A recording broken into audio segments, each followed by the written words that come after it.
My name is Jerm. This is Jerm Warfare, the battle of ideas. PD Lawton, as always, thank you for joining me in the trenches. Thanks so much for talking to me again, Jerm. I love talking to you. The knowledge that you have on Africa is second to none. There's only one reason for that, and that's because of what I've been reading. So anybody can read that. Two wonderful books that I'm reading at the moment, which are making sense of everything that's been going on. And those are the two of Ibn Barlow's books, War for Africa and Executive Outcomes Against All Odds. So you'll find absolute treasure trove of information. And as I've been saying previously, you know, it's the missing piece of the puzzle, and it all makes sense once you read those books. So yeah, thank you for the compliment. No, but it also helps that you are African. I mean, like me, we're both from South Africa, although you don't live in South Africa anymore. I hope you come visit, by the way. Well, I have traveled a bit, and I am planning to come back for a visit in South Africa, but I have been to a few African countries, and it does help, as you say, because I think many people who've never been to an African country have preconceptions of what it's like. Yeah. It's exactly right what you're saying. Africa is a beast on its own. It's extremely difficult to explain to your average Westerner. It's a very, very complicated. I suppose in many ways it's like trying to explain China to somebody who hasn't been there. Yeah. Or it's just there's been so much. I think a lot of the problem is there's been so much propaganda put out there. You know, there still is, and people are presented with all the negative stuff. You know, if you've got Africa on the news in the UK, it's because there's a war or a famine, not because they've got a 320 kilometer an hour high-speed train in Morocco. It's because there's a war or a famine. And so people assume that it's an extremely violent continent, and that there's chronic levels of poverty absolutely everywhere, which there aren't, you know. There's a lot of prosperity. There's a lot of great stuff happening all the time. There's a lot of innovation, a lot of great things happening, but we just never hear about them. We don't. And as somebody who lives in Cape Town, which is right at the very bottom tip of the African continent, it is exceptionally beautiful here. You know Cape Town, and you'll agree with me. It's a magical city. South Africa is a magical country. It's unbelievably beautiful. It's got the most amazing climate. There's so many things going for it. Kruger. It's one of the best places in the world. True. This is true. Yeah. So don't tell everyone because they'll all be trying to go there. We go to the Kruger National Park every year. We were just there a couple months ago, in fact. Yeah, we love going there. A lot of people like to say that Disney is the happiest place in the world. I will contest that and argue that the Kruger National Park is. My favorite is the Drakensberg in KwaZulu-Natal. That's also beautiful. Yeah. Mountains that hum. It's an incredible place. So I'm trying to find a segue because we're going to chat about something somewhat darker. But I guess the link is the following. Africa has a lot of problems. There's no doubt about that. And as you have argued in a number of your articles, a lot of those authors have been around for over a century, maybe longer, and those authors are not necessarily African. Do you mean the authors of the chaos? Correct. Yes, indeed. It's the same players, it's the same actors, it's the same program running. It's been running for decades, and nothing really ever changes. So once you can identify it and isolate it, you can cut through the smoke and mirrors. So you know, let me give you a foundational talking point here on which we can continue. Right. So here in South Africa, we have the ANC. Everybody around the world knows the African National Congress. They've been in power since 1994, profoundly corrupt in many ways. And then we also have Julius Malema. We have the EFF, which is the third largest political party. And anybody who knows anything about him will know his rhetoric, immensely violent rhetoric, killing farmers, killing the Boer, constant attacks, verbal attacks on agriculture, on the agricultural sector, on farming, on basically on the heart of the South African economy. And that, I'm guessing from your research, is not organic. I've got a recording error coming up on my end. Is it okay with you? Let me just have a quick look before we continue. What does it say? It might not be from me because... Okay, I'll ignore it. It does look like everything is still fine. Okay, I'll ignore wait a minute. No, it says it's fine. Okay, I'll just carry on and you can edit that, yeah? Yeah. So, okay, so the EFF, Julius Malema, what is alarming, is the number of people in other African countries who applaud him and what the movement is doing. They're misguided, they're misled about its origins and what Malema actually stands for. So, go back to when economic freedom fighters came to prominence, and that was after an event we know as Marikana. And Marikana was, for people who aren't familiar with it, the miners at a mine called Lonro, platinum mine, were protesting. And it turned out that a few of them were armed. The police came out, South African police came out to put the protest down, and they ended up shooting a number of the miners dead. I met one of them. One of the miners or the policeman? Yeah, one of the miners who survived. Tell me, that is very interesting. What did he say happened? Because it all sounds like false flag to me. Well, he was detained, but the whole operation is very murky. That's for sure. There is a lot of false claims and so I don't quite know exactly what happened. But from what he said, he was detained for about 2 weeks, and they didn't tell him why. Detained so he couldn't talk to others, he couldn't talk to the press. Yeah. Yeah, so the whole thing smacks of false flag operation. So I have heard that there were snipers in the vicinity, and it was actually miners who were killed by sniper shot. Whether or not that's true, I don't know. But, it's so interesting because what that event did, it kickstarted a new generation of anti-government, anti-state sentiment. And the thing is, that the whole operation was kind of to remind people of Soweto, with the Soweto uprising and the police shot a number of children in a protest. So I reckon that was a setup, and it was to escalate the advance of Julius Malema. Very interesting, the mine where it happened, Lonro, that stands for London Rhodesian Mining. And that corporation was set up by a businessman, a very rogue individual called Tiny Rowland. Tiny Rowland had high connections in high places to the London establishment.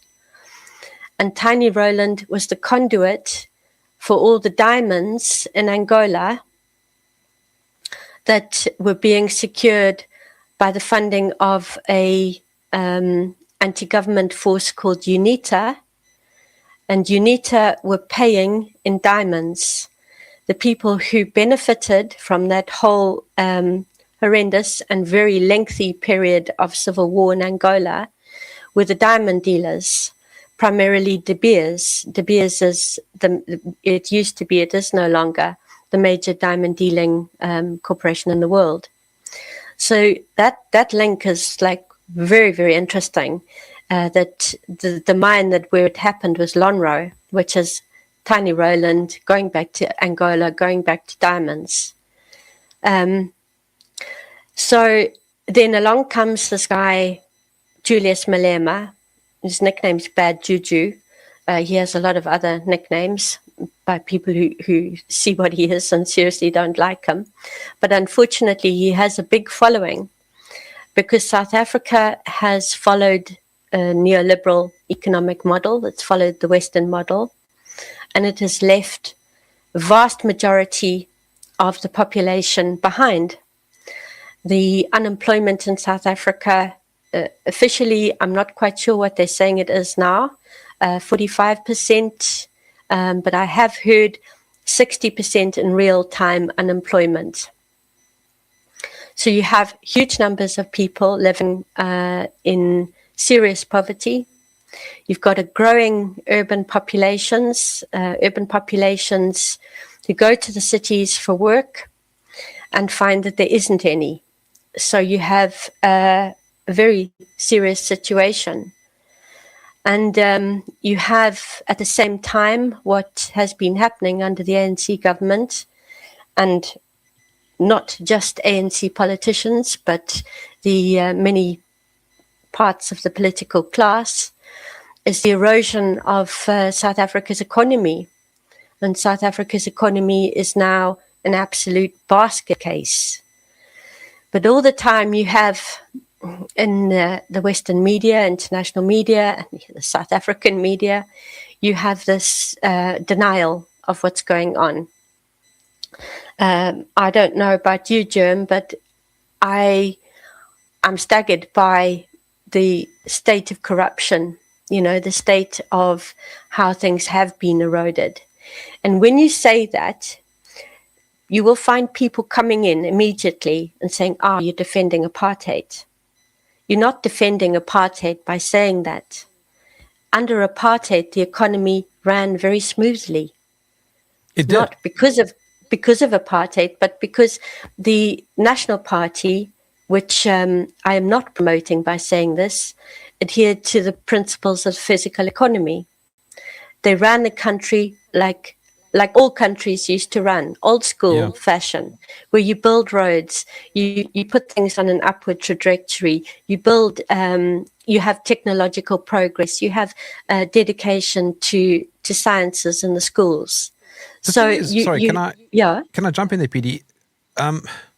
It frustrates me that we need to always add a disclaimer. We're not defending apartheid, or we're not defending the NP. It's frustrating that we have to do this. This is part of history, and it is nonetheless true.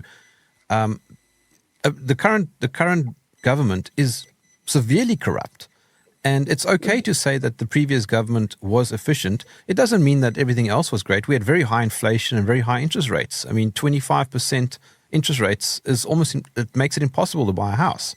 It wasn't a great time, but there was still a lot of efficiency. And what I'm trying to say is, I don't think there's a need to add a disclaimer. Yeah. But you almost have to, because you get attacked, as we are both white people, and then it's under the assumption, that we must somehow be defending the former government. Getting back to Malema, so he has a very ripe feeding ground. The number of people who will say, okay, our only hope for actual real change in this country lies with Malema and the EFF, who are saying that there must be an equal sharing of the riches of the land. We must all have a part to play in this, in our economy. Well, I think quite recently the EFF has started falling apart quite dramatically, and one of the Malema's second in command, Floyd Chivumbu, he's defected to MK party, MK being Mkhonto Wesizwe Jacob Zuma. So, which actually is the name of the former military wing of the ANC. Yeah, now just abbreviated to MK. So there's a lot to say about Zuma. Let me just come back to not forget my point. So, we can look at Malema and say, okay, he has been given an open playing field. He has got so much of the population who are desperate for change. Why are they desperate for change? Because after all the horrendous years of apartheid under the National Party, they have seen very, very little change.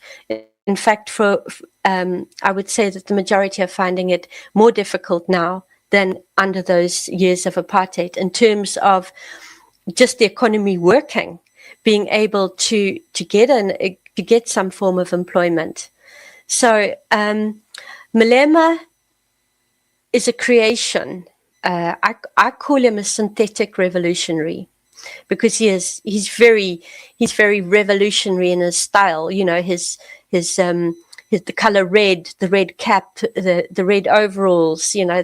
His oration in front of crowds, and of course, one thing he always does is he targets the Afrikaner population, the white people, and says that the failing state of South Africa is due to the whites, the white monopoly capital, and that is the reason that there's so much poverty and that everyone in South Africa is not on having a good standard of living. Coming back to that, why on earth is South Africa not on an equal footing with anywhere in the West? Why must it be that in South Africa you have these horrendous levels of poverty? There's no reason whatsoever. South Africa has enough wealth to support a decent standard of living for everyone. There's no reason why there should be that huge class of people who are struggling so much. Okay, so Malema, now, who created Malema? How did he get to be where he is? And why? What you have, and it's not just South Africa, you can see it in so many countries across the continent. And you have a creation of it's liberation ideology, okay? So liberation ideology, you have a revolutionary, a synthetic revolutionary who comes in to an impoverished population and says to them, come with me, we will fight this revolution, we will overthrow the government, and then we will all share in the riches of the land. It's exactly what Julius Malema has done in South Africa. And he the whole point of his thing of division, if you look at the division he's caused within South African society to a degree, I mean, it's hyped by the media, dramatically hyped by the media. But his role is to divide. It's to target one part of the population against another and then say, come with me, and once I am in government, we will all share in the riches of South Africa. So Malema comes to prominence and EFF come to prominence after Marikana. And we look at today, come back to today and look at what is happening to the ANC. It's quite obvious that there is a regime change operation underway in South Africa to get rid of the ANC. If you look at what's happening on the social media, if you look at what's happening on the various channels, YouTube channels that are rising to prominence, particularly one in particular called The Truth Report. Now, they have a lot of very interesting guests on that show, and they have a lot of very interesting material. But if you stand back and you ask yourself, what is the point of this? You will have to come to the conclusion they are running regime change against the ANC. Now, they're justified in doing that because the ANC is disgustingly corrupt. It is, run by a bunch of criminals who do not care for the population of South Africa, who are enriching themselves and doing very little, to a large extent, not all of them, but to a large extent. So you see, that regime change, there's justification for it. Because if you were to ask me, do you want regime change in South Africa? I'd say most certainly. But the point, and it's such a critical and important point, this is not what is happening across the field is not an attack on the ANC. It's an attack on the state. And I can't stress that point enough. It doesn't matter to them whatever party comes in, whether it's another coalition or the DA or the EFF or whoever it is, or MK, that is irrelevant. What they are actually doing is attacking the state. They're attacking government. Why they're doing that is because I think, in my theory, is they want to bring in some kind of private sector rule. So they want to present to the population, look, your government can't run the water services. They can't run the electricity. They can't run Eskom. They can't do the roads. They can't do the railways. They can't do education. They can't do anything. They are proving by the day that fact more and more. Therefore, we are going to say, let a corporation run your privatized electricity network. Let a corporation run your education services. Let a corporation run your water. And that whole shift towards private sector rule, private sector government, is actually definition of fascism. I reckon is their aim. That's the goal. It fits very well when you think what's happening in Europe and the UK. So any undermining of the political party and the showing up of the levels of corruption, which is very easily done here in the UK, is not an attack on the party, it's an attack on the state. And the state is the seat of sovereignty. Now, right. Sorry. Yeah. Can I just jump in there? And that attack is about destabilizing and controlling from outside. Yes, from outside, but there's so much within the country. I mean, South Africa has never been sovereign. It has never been a sovereign country at all. When we go back to Jacob Zuma a minute, and we can explain later to your audience what happened with Jacob Zuma and his years of government. But the key thing is that part of the operation to destroy Zuma's reputation, to assassinate him politically, was this term state capture. Now, why did they come up with the term state capture? It's fascinating, Former British Ambassador Lord Robin Rennick wrote a book about it. He was an ambassador to South Africa, British ambassador. And he wrote a book called How to Steal a Country. And that was about the supposed state capture under the Zuma government. If you look at why they chose that phrase, you can then begin to understand, because South Africa's economy and its politics have always been in a state of capture since its origin. And that has always been the problem. Zuma's response to a term white monopoly capital, he said, well, that we do have a state of monopoly capital in South Africa, and in South Africa it happens to be white, which is true. They bring in people like Patrice Motsepe and give a black face to the mining. That state capture goes back to the time of Cecil John Rhodes. It goes back to the mining houses, Anglo-American, De Beers, the Oppenheimer family.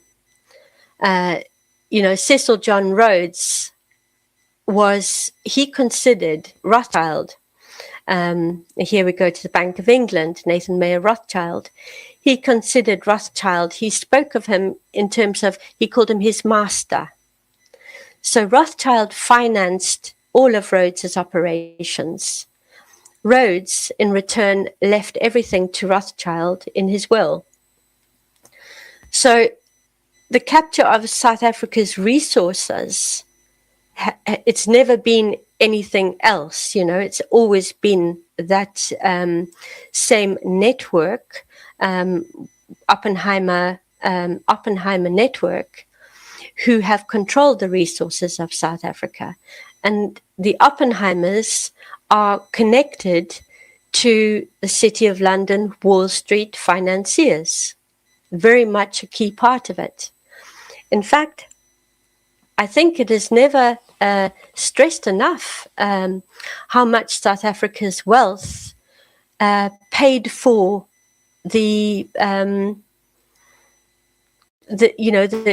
state of the British Empire. They really financed it. South Africa's mineral wealth financed the large parts of the operation. We get to sticky ground, when we talk about things like that. But historically, it's not a conspiracy theory.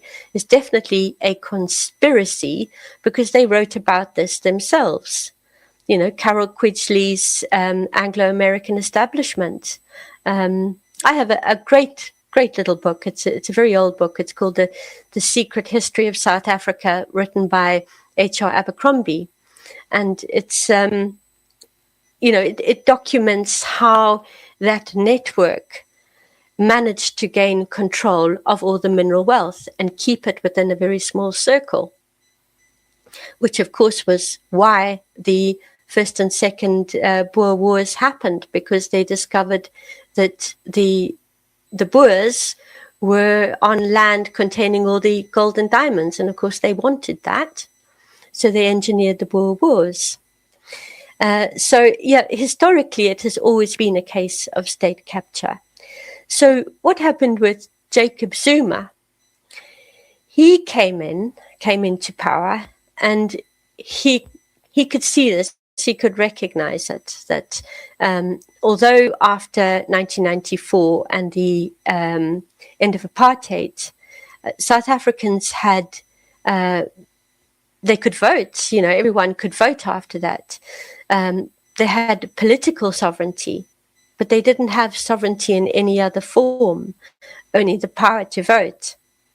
And what Zuma wanted to say, but there's a lot of, you have duty of reserve when you're in government. There's so many things you can't say. But what he wanted to say was that the South African Reserve Bank would not release money for operations and programs that would benefit South Africa's economy, so that the keys to South African state finances were always in the hands of this oligarchy. You have people like the governor of the Reserve Bank, Tito Mboweni, direct links to Rothschild, like Macron in France. They come from the same fabric, same background. And this was one of Zuma's key things, which is why he fought tooth and nail for South Africa to join the BRIC and then become the S in BRICS. He really saw an opportunity there for South Africa to become a truly sovereign country if they aligned with Brazil, Russia, India, and China. This is going back some time. And then you remember what actually happened in those years, what happened to Dilma Rousseff in Brazil, an operation that they conducted against her. And what happened to Jacob Zuma. There's a lot you can say about the corruption and the levels of corruption. And I don't think that I was entirely correct in standing up for him as much as I did, because I hadn't appreciated the level of corruption. But I do think he was trying to give control to the Gupta brothers. So to get them away from the South African oligarchy. He saw them as a new source of readily available income of cash. So anyway, that program run against. Sorry. Yeah. Actually, I think that there's a lot of propaganda around the Guptas. Okay, that's interesting. That's interesting. I think that they could have played a role in helping South Africa's energy situation. I think. But that's a complicated discussion. Yeah, they had, a lot of access to Indian money. And just, for people who forget, there's a huge Indian origin part of South Africa's population. So, there is a good link there in terms of something beneficial.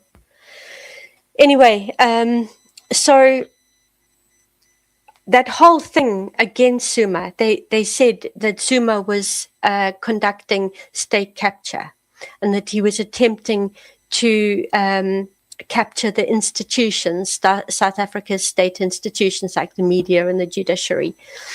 Those institutions were already captured by South Africa's oligarchy, the London connection, the Wall Street, City of London connection. They still are. South Africa's media, one can plainly see, is purely a mouthpiece of establishment. So I always think back to that term, state capture, and I think, why did they choose that term? Because they chose that term. And then, of course, that whole operation against Zuma was an operation against the BRICS. Just the same as happened to other countries. That whole operation was to undermine what the BRICS are trying to do. So getting back to Malema, okay, there used to be a photo on the internet. You can't see it anymore. But it was a photo of Malema sitting in Chatham House. Chatham House is the kind of seat of British intelligence. You aren't allowed to speak about anything that you have spoken about in Chatham House. Chatham House rules as total silence on what goes on. So what was Malema, opposition party member, doing in Chatham House? That's always very interesting to me. Why do they host opposition parties to the level that they do? And don't forget, Britain was so supportive of the ANC. Very interesting, Russia, the Soviet Union armed the ANC and trained them. Britain supported them on every other level.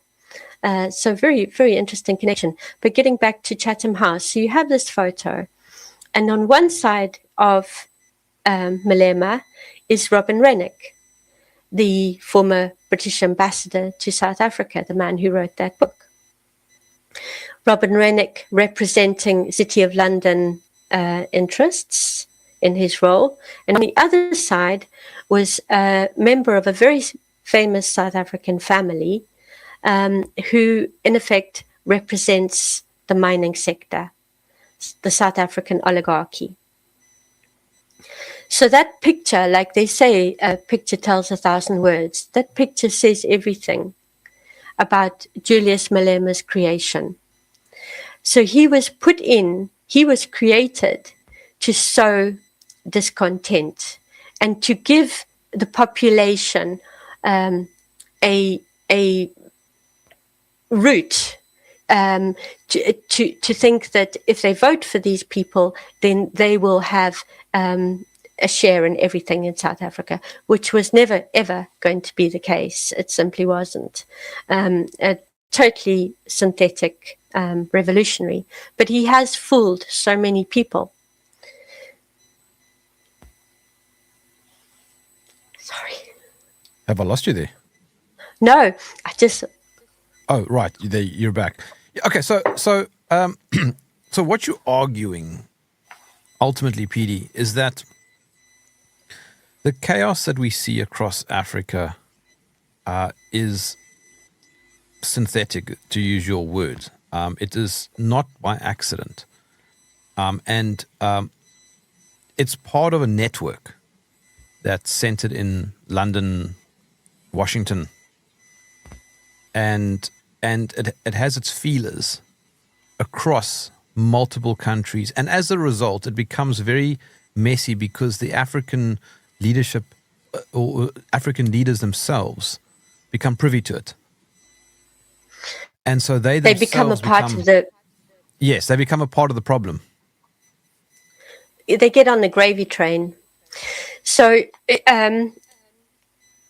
this concept of Malema promising the riches of the land, this is liberation ideology. That liberation ideology, you can track that right back to the French Revolution. So you had the French Revolution. Actually, there were many very good aristocrats, French aristocrats, who could see the need for change in France. I believe the leader was Lafayette, the one who went to America and spoke to the Americans. But that whole French Revolution was undermined by the City of London networks. One could say the British Empire. And what they did was they created the Jacobin mobs, who then took over what should have been a good and just revolution, like the American Revolution. They undermined it, and they brought in what one can call the death of reason. This was with the cult of reason. These Jacobin forces who were completely out of control. They were bloodthirsty. They were completely uneducated. And they destroyed so much of the good that should have happened. So that liberation theology is ongoing today. Now, if I go to Sierra Leone, which is a country in West Africa, I think most people will have heard of it. They may have seen the film Blood Diamonds, very famous Hollywood film with Leonardo DiCaprio, which I thought, yeah, I actually thought he did quite well in that movie. It's a great film. It's a great film. I don't know if you know, but he had a voice coach because of our accent that he needed to try and mimic. And his voice coach actually came from Zimbabwe. And I think I'll give him credit. He did quite well with the accent. I think he did very well. There's a few times when you can hear him slipping back. Yes. Yes. And it's a great film, but a total piece of propaganda, a very interesting piece of propaganda.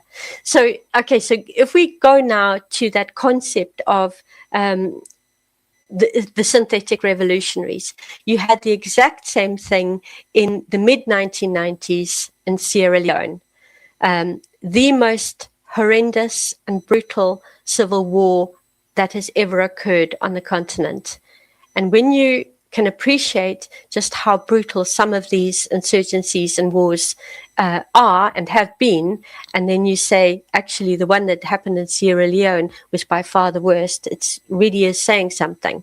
A quarter of the population died in that war. A quarter of the population died. So you had the creation, and again, Sierra Leone was about diamonds. So backtracking here to Angola, to Tanya Rowland, Lonro, creation of Malema, Sierra Leone was all about diamonds. It's about gaining access to resources within a destabilized environment, because then you have what has been described as utopian level deregulation for the mining industries. So Sierra Leone was purely about diamonds. And you had the creation of a militia, a revolutionary group called the Revolutionary United Front, the RUF. So the RUF were presented by the media. They were presented by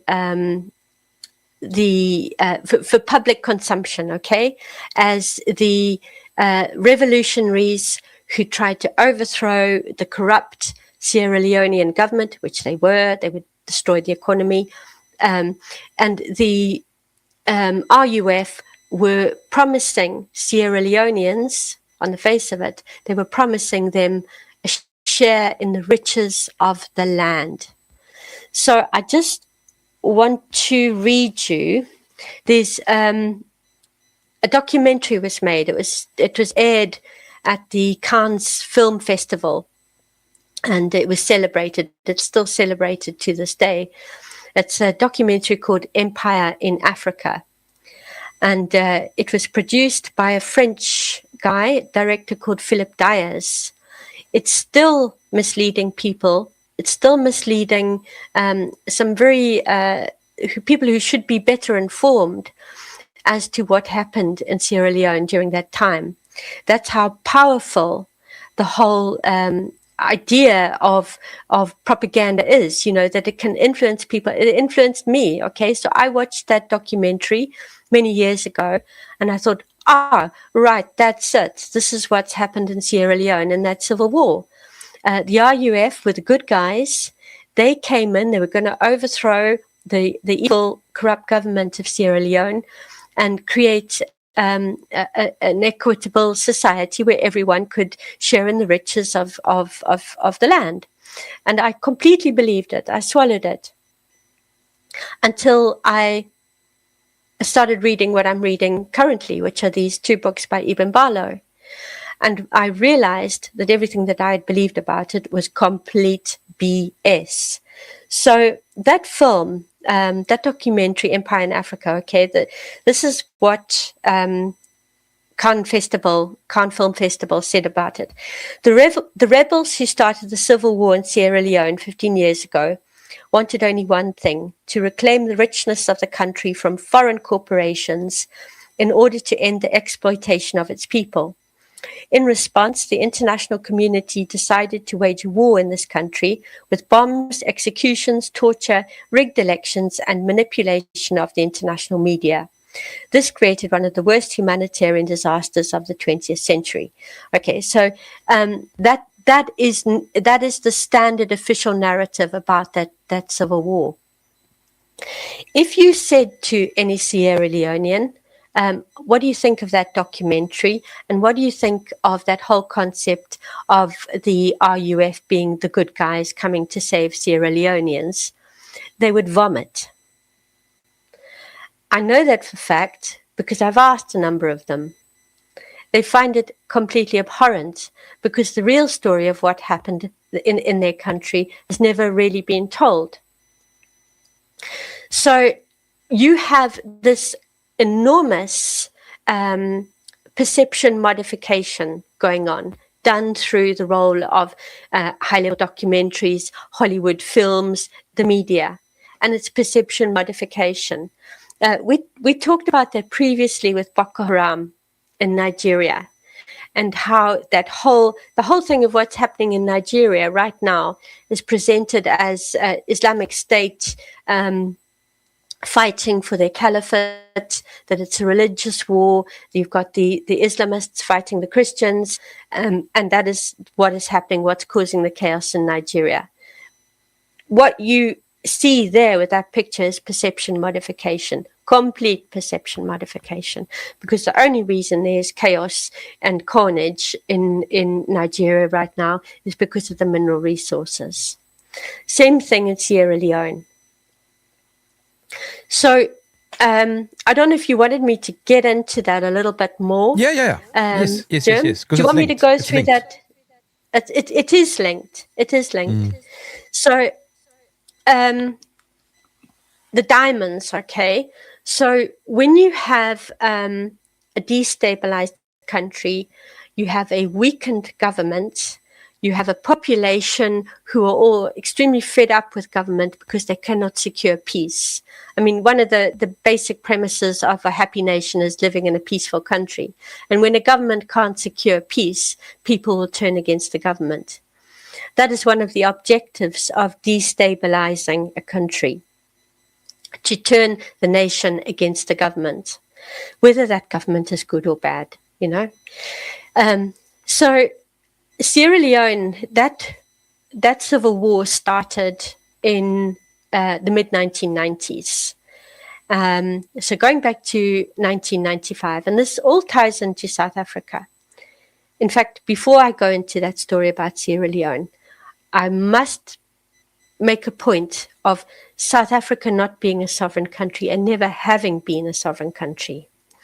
So South Africa has historically supported rebel movements, any anti-government forces and insurgencies against legitimate government.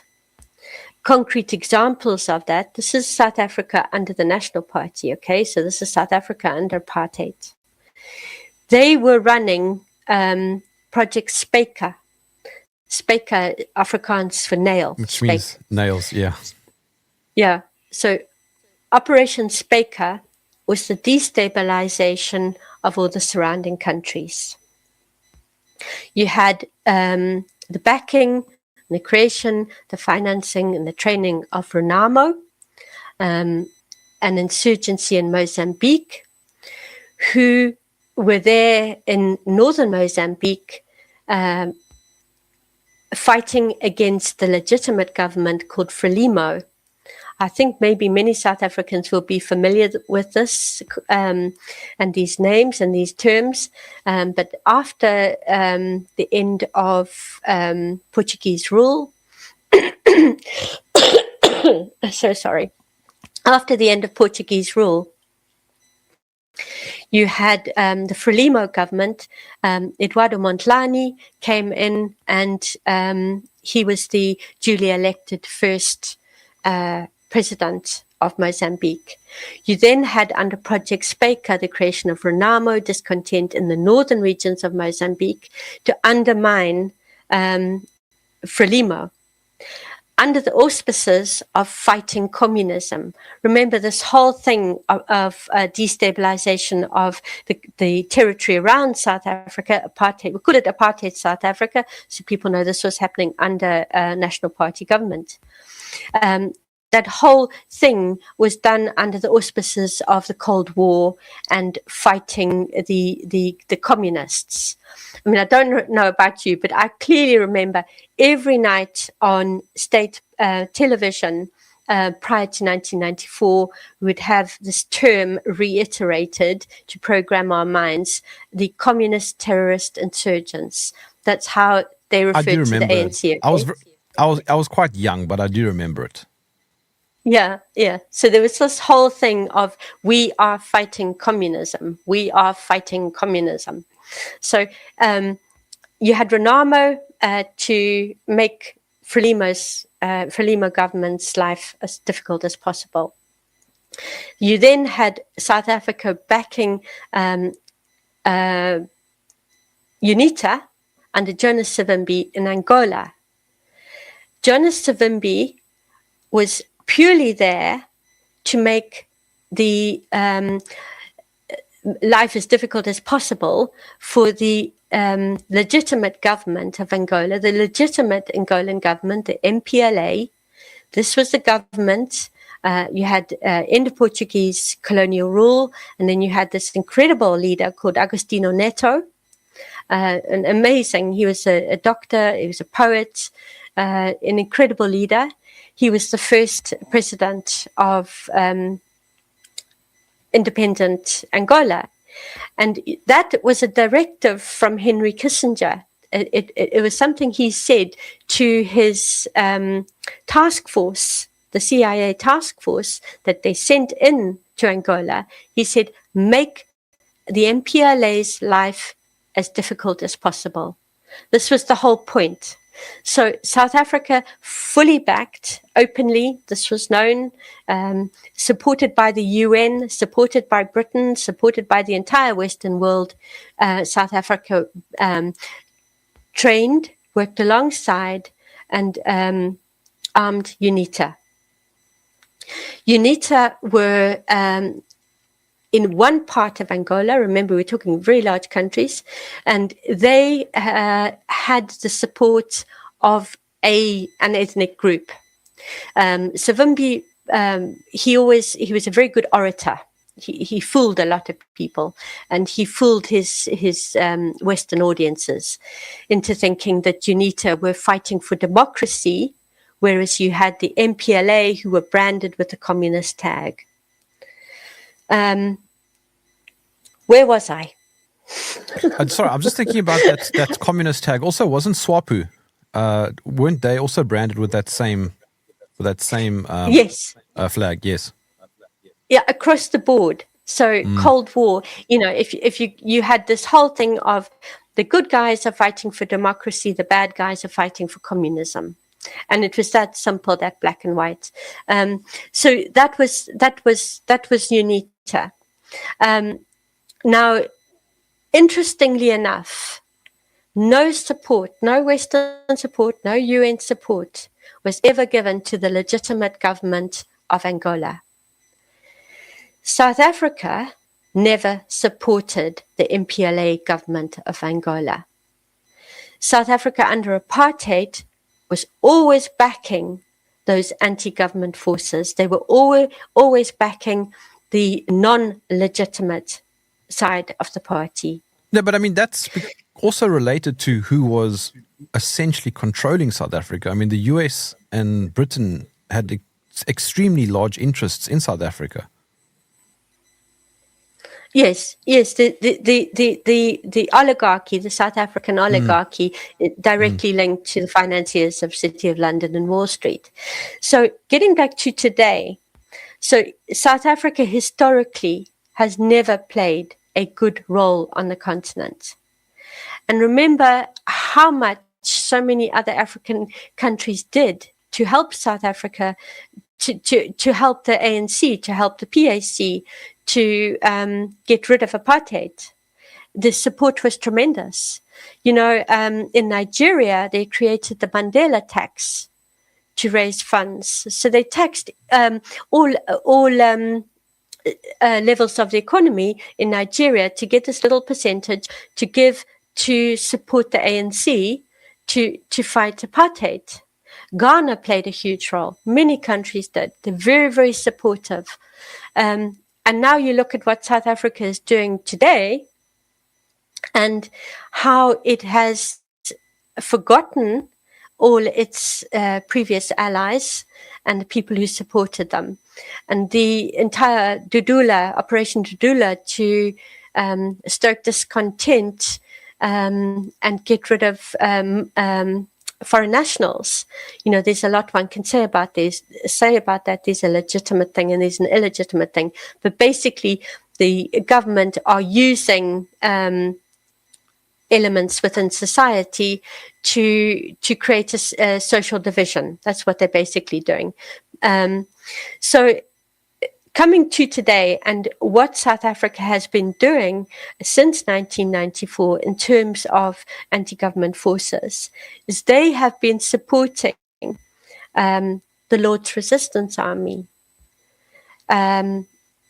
Which is in they Uganda. Have been in Uganda. Terrorist movement in Uganda using children. They have supported the militia groups in Eastern Congo, M23, such as M23 and ADF.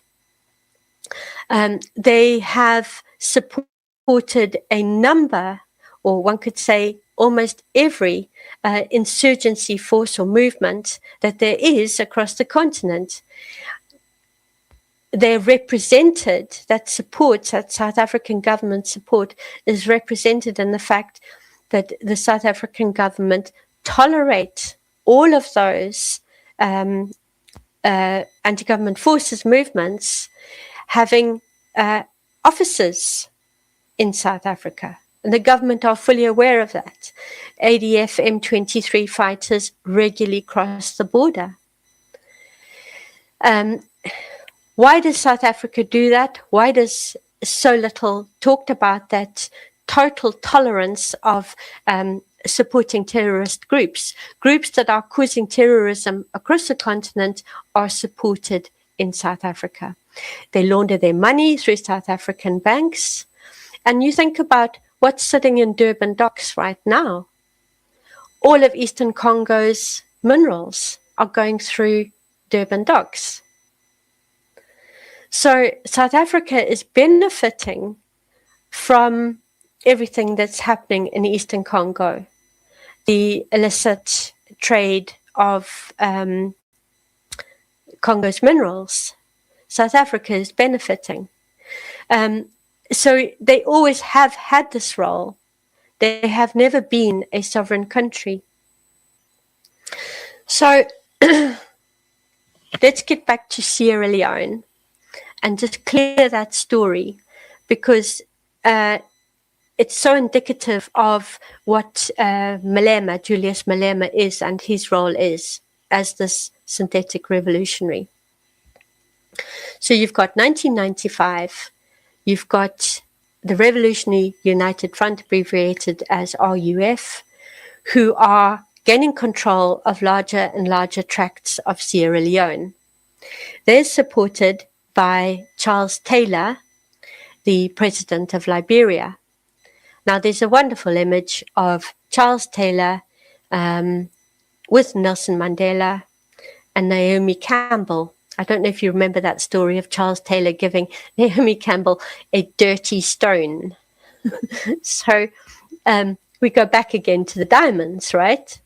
And again, look at South Africa's role in supporting Charles Taylor.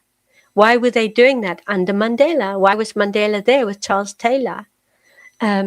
Because of the diamond trade, because of the South African oligarchy, because of De Beers, Anglo-American, that whole network. Excuse me. So the very first government in Sierra Leone, that was a wonderful government. Miriam Margai, first president. He was a doctor and he was a poet as well, like Agostinho Neto of Angola. And he was running a beautiful ship, doing a beautiful job in Sierra Leone. In fact, a Sierra Leonean guy told me, he said, do you know, during that time, the infrastructure, the education, schooling and universities, so much in Sierra Leone was on a par with Britain.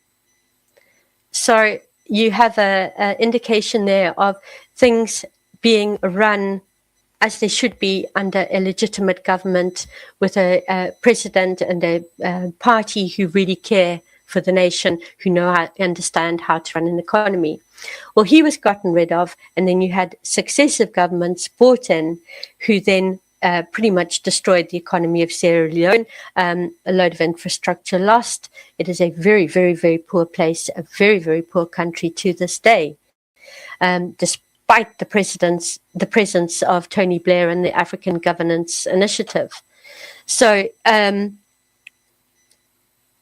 that was the state of the country then in 1995.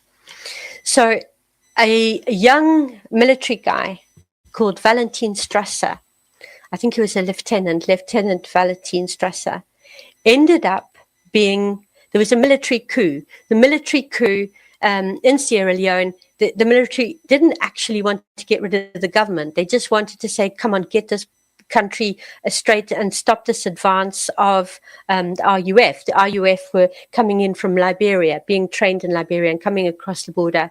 Extremely savage group of people.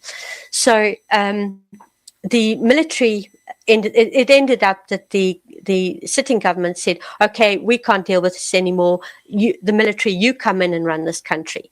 So this very young guy called Valentin Strasser ends up being president of Sierra Leone. Now, Valentin Strasser knows an Angolan general, because they're both military, called General de Matos. General de Matos in Angola is working with a South African PMC called Executive Outcomes, so that spoke about to you previously. Now, Executive Outcomes at that time were present in Angola. They were under contract by the MPLA government to train the Angolan military to counterattack the UNITA forces. The UNITA forces are fully backed by South Africa. So you can imagine the level of that campaign. You know, these are a very, very well-funded and armed group of Angolans. So General de Matos says to Valentin Strasser, we have this group of South Africans in our country. They are doing an incredible job training our forces to, effectively counterattack what's happening in the country. Why don't you speak to them? So Executive Outcomes ends up getting a contract with the government of Valentin Strasser to assist the Sierra Leonean military in countering what the RUF are doing within the country. So you have a situation where EO come in, they arrive 1995. I can't remember which part of the year, but their contract, they fulfilled their mandate in a very short space of time, very efficiently. They came in, they trained the Sierra Leonean military, which sorely needed it. They had very little access to air cover, very, very little access to any military hardware, because they would only use, it's what they always did, they only used what the legitimate government's military had at their disposal. So they worked with the legitimate government's forces, trained them, and only used what they had at their disposal. So EO decided the only way to stop the advance of RUF was to cut off their source of funding. And their source of funding were the diamond fields of an area called Koidu, which is right on the border of Liberia. So EO said, right, we're going to cut off their source of diamonds and secure the diamond fields. That way, they won't be able to finance their war.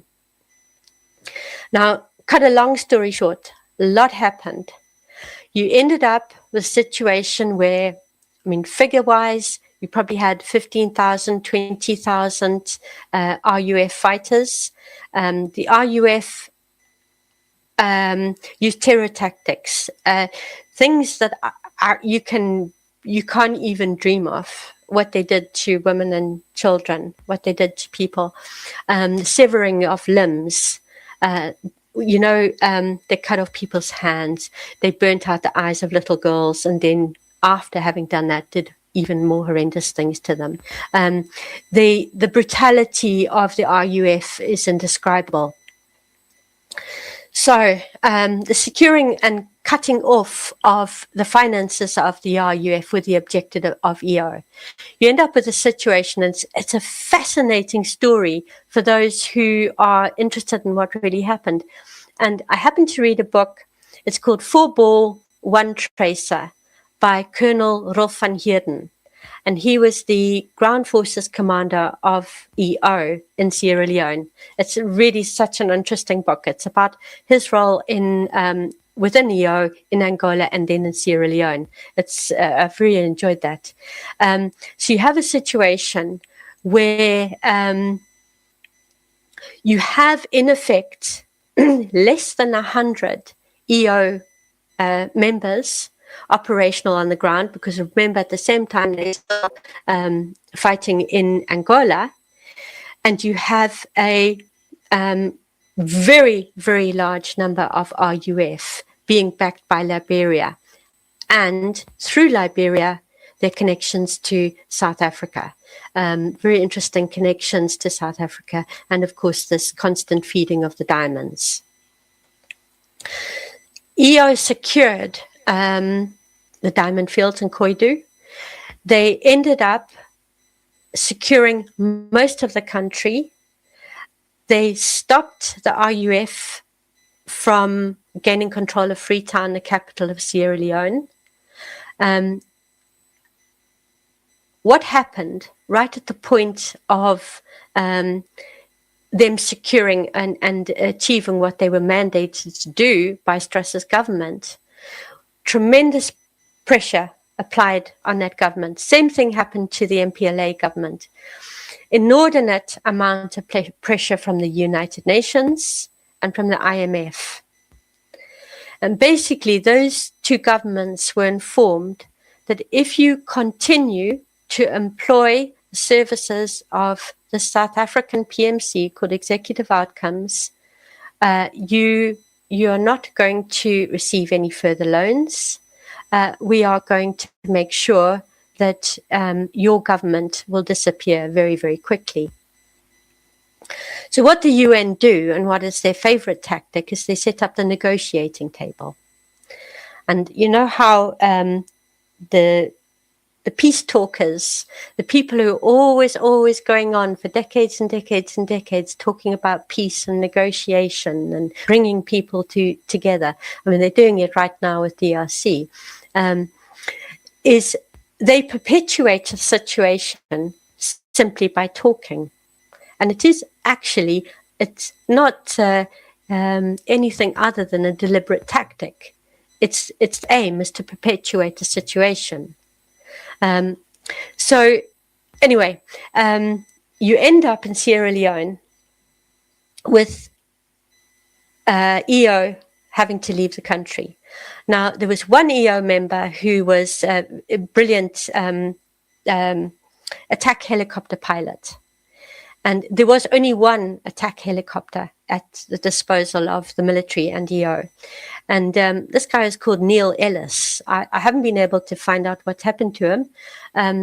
But when EO were told to leave, he said, no, I'm not going to leave this country. I'm not going to leave these people to be raped and mutilated by the RUF. I'm going to stay here and fly the helicopter because he was actually the only person capable of doing so. So he left. He ended up working for nothing and sleeping under his helicopter to safeguard it for 12 months, securing the region around Freetown and stopping the advance of the RUF after EO were told to clear out. So very, very interesting story. So the point I am making from all of that is that you have such a monumental amount of perception modification going on that you have people in the world thinking that a group such as Revolutionary United Front are the good guys, when in fact they were the most unspeakable evil the continent has ever seen. So you imagine that level. It's shocking, isn't it? So as we come in for a landing here, I've created a little diagram in front of me just to try and create a picture of what it is you've been talking about, because it can very quickly get detailed and confusing. Correct me if I've got this wrong, but we've got the City of London, Wall Street, De Beers, which then leads to the funding of insurgencies like the RUF, Renamo, UNITA, M23, ISIS Mozambique, which then leads to exploiting of resources like diamonds, gold, minerals, which then leads to NGOs, UN, Western media with cover stories, money laundering, leading to ANC South Africa, post-apartheid, continuation of the same system. South Africa becoming a logistical hub for regional terrorism, such as political chaos, Malema, EFF, racial conflict, economic collapse, threats on the agricultural sector. Am I kind of creating a picture here? Much better than I did. I think that's really good, Jim. While you were talking, I was busy drawing this. Maybe we should just explain, the concept of the British Empire, and when one says that term, when it's not an anti-British, Britain is a giant debt plantation. It's really that's what it is. But you have this, you have a financial empire to explain it well. I mean, on my website, I have a tag, and the tag is British Financial Empire, and that financial empire, that financial network, is City of London, Wall Street. The British Empire didn't just fade away, with the winds of change and Macmillan's speech and the end of colonial rule and all that. That didn't happen. That was just in theory. What happened was a far more covert control of regions that have always been unsovereign.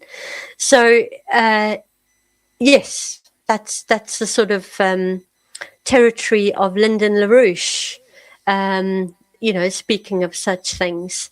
And I really do think that you can only make sense of what's happening in the world once you look at things in that way, that you have this financial network. It's the European oligarchy. Beautiful example. The one I always think is the most explanatory is Shell, BP and Shell. So what's the full name for Shell is Royal Dutch Shell. So what on earth are the royal family of Holland doing owning an oil company? What are these corporations? Where do they actually stem from? And how come so much of the European, the old family networks, the monarchies, and remember that most of them were at one point related to Queen Victoria. So, and then that comes back to what we were talking about in the beginning with Marikana and the false flag event that gave rise to the EFF and Julius Malema being at the Lonhro mine, Lonhro London Rhodesian Mining, the original term. That was founded by Tiny Rowland, Angus Ogilvy, his connection. The LaRouche people wrote about that. And, that whole network controls so much. And when you think of the money and the power, well, that's the gravy train. The levels of corruption that you can run to, there's no limit when you have vast amounts of money. One point I wanted to make, no, totally forgotten. So sorry. Well, tell you what, come to me in a minute. Did you know that in 1994, when the ANC took over, when South Africa became a quote-unquote democracy, over 50% of South Africa's entire private sector was controlled by Anglo-American? Yeah. Doesn't that say it all? And then you get Malema being told, because of course he's told to do anything he does. And I must remember to say something about Floyd Chivumbu. So then Malema is told to announce to everyone that they must nationalize South Africa's gold mines. South Africa started running out of gold about 15 years ago. They're sifting through the dust now. So South Africa's gold has all but run out. That is why Malema was told to say, oh no, we must nationalize the gold mines. So the public, the taxpayer, can pay for the nationalizing of the now defunct mines. And don't forget, that whole HIV story connected to the mining houses. So you have a case of silicosis-induced TB being a predominant illness contracted by anyone working within was it the diamonds that are in the asbestos? So the miners had about 10 years before they developed serious lung conditions. And what happened was the whole AIDS HIV story came in. And there are many who believe that that was an entire operation. I believe there's more to it than that, but there are many who believe that that whole AIDS HIV program was to protect Anglo-American from paying off their hundreds of thousands of miners who had silicosis-induced TB. Don't you agree? I mean, that was definitely who won out of that whole thing, because they didn't have. There was out of court settlement some years after. It's plausible. They put everyone on antiretrovirals, didn't they? All the miners. Same in Botswana with Debswana. All the miners went on antiretrovirals, and the whole narrative of AIDS, HIV, they brought in that program, Proud to be HIV. That was the cover story to get the public on side. But anyway, another story. One thing about Floyd Chivumbu, who was in EFF, and he went over to MK. He actually gave a talk, which was fascinating, because he was talking about the running of the physical economy. He was talking about introducing into South Africa very much what Trump is doing with the tariffs, doing everything to benefit the domestic economy. He was actually talking a hell of a lot of sense, and it was very, very interesting what he was saying, because we've been living under this globalist, way of running things, where you outsource everything and you get the cheapest, whatever it is. And what Floyd Chivumbu was saying was very interesting. A lot of good minds have gone over to MK. Floyd Chivumbu definitely on a very interesting economic track there.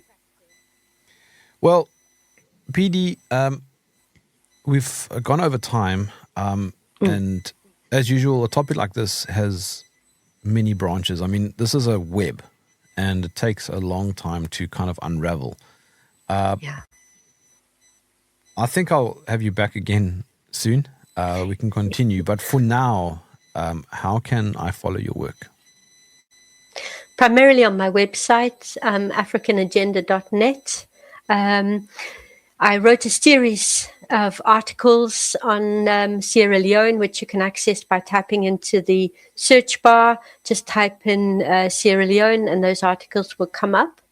And elsewhere, you can find me a few articles on Substack. And I probably will come off Twitter. I'm not finding it useful. So primarily my website. Well, as an African, I thoroughly enjoy listening to you, and I know that since most of the world doesn't care about us, I'm sure there will be maybe 7 people who will have found this interesting. And let's hope a bit more. Oh, dear.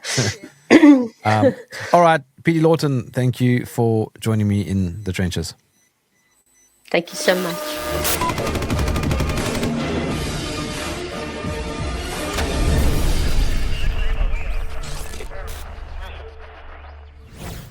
Thanks for watching to the end of the video. If you got value from it, consider joining as a channel member, which directly supports what we do here.